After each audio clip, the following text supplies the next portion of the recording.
I have a love-hate relationship with living in apartment buildings that are staffed with door people, particularly when the only way in and out of the building is walking by these individuals. When I lived in New York City for 12 years, I was in the same building, same apartment. It was pretty much the same crew of door people because it was a union building, so there was very little turnover. Obviously, this was great from a relationship building standpoint, and they really went to bat for me when my dad started the eviction process against me, going as far as preventing him from entry into the elevator to go up to my unit, and also giving me a key to a door in the basement that I could use to come and go without having to go through the main entrance, because for a period of time, my dad was stalking it in hopes of confronting me.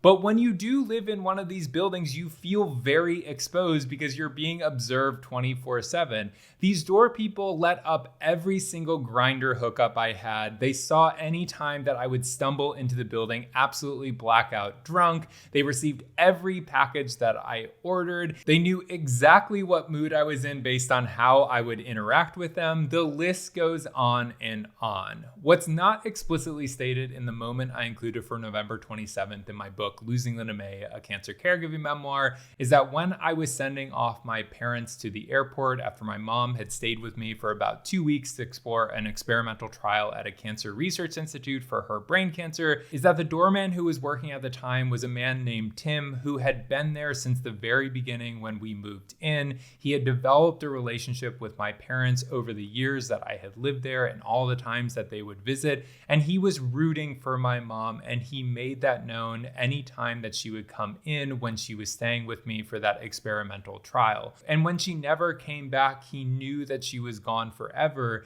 and he watched the rest of the collapse of my family over the years, and he was the one who stonewalled my dad when he was trying to evict me. In December 2023, 4 years after I was forced to move out of the building, I was on a trip to New York and decided to stop by and found Tim working there still. He immediately recognized me and we caught up like old friends. While that was happening, I saw his eyes track every single person who was coming in and out of the building, and I know he could tell me crazy stories about each and every one of them.